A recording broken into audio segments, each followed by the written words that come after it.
Hey everyone, I'm Marina McKean. Welcome to our interview series Behind the Byline, where we get a glimpse behind the curtain at the fantastic writers who contribute to our team.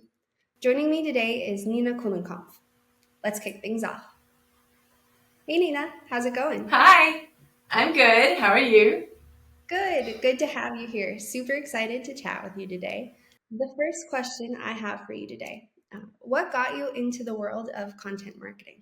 I honestly just knew that I wanted to work with words to simplify it completely. And I had an English degree, but didn't know what to do with it. I knew I wanted to write. So I started looking for freelance work online.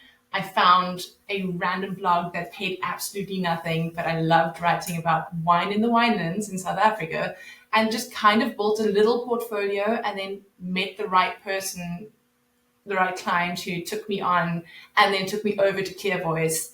And it kind of just went on from there. That was 7 years ago.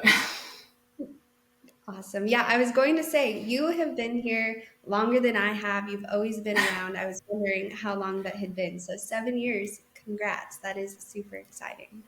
Jumping on into our next one, I would just love to hear from you what tools and techniques you use to conduct research and gather insights on the topics that you're writing about. I generally start to see what competitors are doing just so that I know whether I need to stray far from that or, emulate that content. But I find personally Google Scholar has helped me the most in terms of research. Yeah, awesome. Absolutely. Kind of probably in the same vein as that, how do you stay up to date with the latest trends and developments in the industries that you work in? I'm a bit of a cyber stalker in the nicest way. On LinkedIn, I kind of just, I really follow what's happening, like what ClearVoice is posting, what competitors are posting, what the community, the freelance community as a whole are posting. And I spend a lot of time on there. And that's mostly where I get my insights. I love it. I love it. We'll say instead of like cyber stalker, let's say well researched. I love that. Well researched, yes. Perfect. It's like the instant dopamine hits that you get when you find something that you're looking for, Yes, or that yes. you find something that resonates with you as well. So that's really why I'm spending so Cyber much time on those platforms. Cyber investigation. There we go. That's the one. I love it. Awesome. Perfect. So, when you're chatting with your clients, is there anything that you do to adapt your communication style that may be different between industries or customers? So I don't know if this is relevant, but I am autistic, and that has given me the skills to kind of mask and slip into different roles very easily. So it just depends. Am I taking a more academic, professional approach to a client? Then that's my tone. Whereas if it's more lighthearted and fun and casual, conversational, then I slip into that role quite easily as well. So I think it's about being a bit of a chameleon in that regard, just to see what your client wants and make sure that that's what they're getting from you. Perfect. I like it. Chameleon. That's a good word for it. But perfect. Is there a specific industry that you're super passionate about writing for? Ask me 10 years ago, and I would never have said that pet insurance is my jam. I love it. um, I started writing about for a pet blog 7 years ago, and that's kind of where I gained my initial knowledge. But over the years, randomly pieces have come up of like car insurance, which involves pets, or pet insurance, which is a client that I write for now. And I somehow have just accumulated this knowledge that makes me really confident in writing about it. And then there's the added dopamine hits of continuously just finding little facts that you need to get the article to be a little bit different to your competitors. I love that. Well, I know I need to connect with you after this interview then because I have two dogs that I have insurance on. So maybe I can pick your brain about a couple of pet Absolutely. Awesome. Okay. Well, when you're writing for yourself, what draws you to a specific topic? So not even necessarily for Clear Voice, but when you are going out and writing for yourself. It needs to be something that like resonates with me. I genuinely believe that people are good at what they are interested in. And I just happen to be interested in anything to do with mental health, neurodivergence, and it's such a growing field that it really is just, there's never enough that you can learn about it. Well, that's how I feel. Perfect. Perfect.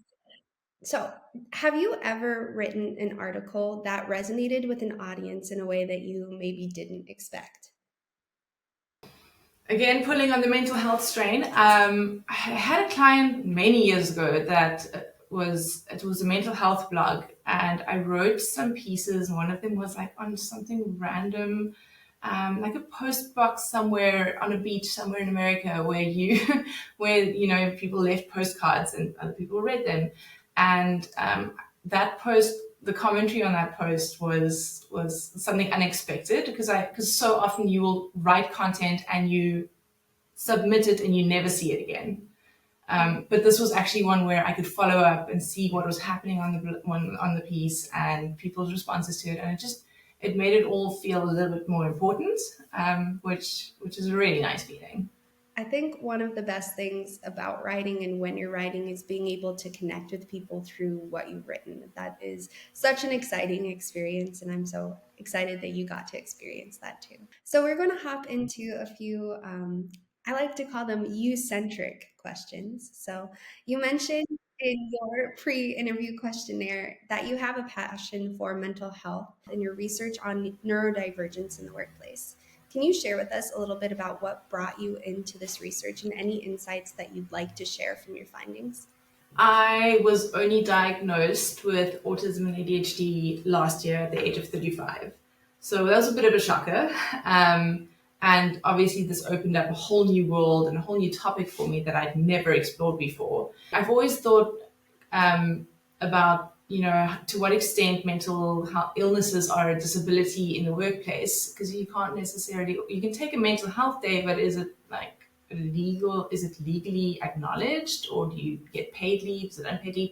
Anyway, working remotely works perfectly for me. I don't have a lot of social interactions physically with people, and I can communicate with people very well in the written word, in form of the written word.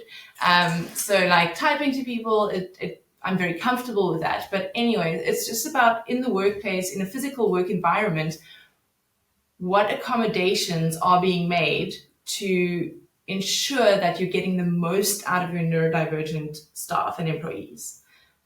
Because we get dysregulated, we get annoyed by bright lights. It's small little things that, I want to go to a company and say, hey, this is what autistic people are experiencing. This is what you can do to help them. Productivity goes up, happiness goes up, morale goes up. There's a lot of room for improvement in terms of helping neurodivergent people and neurotypicals like tolerate each other and just bring out the best in each other. So that's the Yeah, goal. absolutely. I love that. I know a lot more people are being diagnosed later in life with a lot of things that have affected them throughout their life. So I love that you're able Yes. to take what you have been diagnosed with and be able to make, strides in the workplace in that way. So congrats on that. That is super exciting.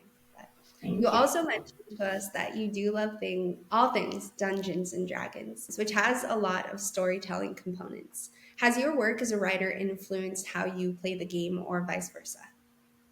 Yes. Immediately, yes. The beautiful thing about Dungeons and Dragons is that you're pushed out of your comfort zones. It is a role playing game, and it ties in a little bit with what I said about being a chameleon. Like, you have to not put on a persona, but you have to channel your character that you need to portray. So in that regard, I think D&D can be very helpful, not only for just anybody, but especially for neurodivergent people who struggle with social interactions. So the more you play your Dungeons and Dragons and pretend to be something that you're not, and loving it and feeling good about it, the more you feel confident to deal with people in situations where you would usually just freak out and start sweating profusely and stuttering and mumbling. Like, you can Yeah. just put on this mask of confidence and be like, hey, I am taking up my space right now.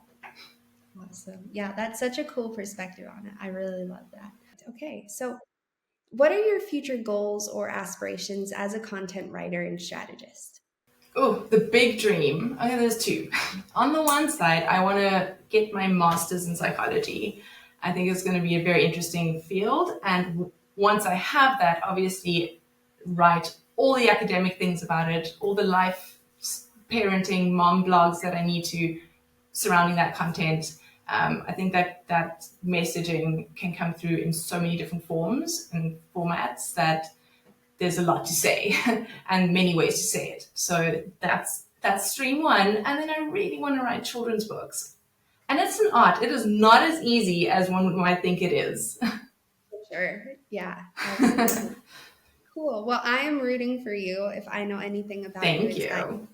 you're able to get anything done. So I'm excited to follow up with you in a bit and learn kind of where you are in those goals. I know you're going to get them. So, well, Nina, thank you so much for joining us today. We'll be back with more interviews with these dynamic writers and industry leaders.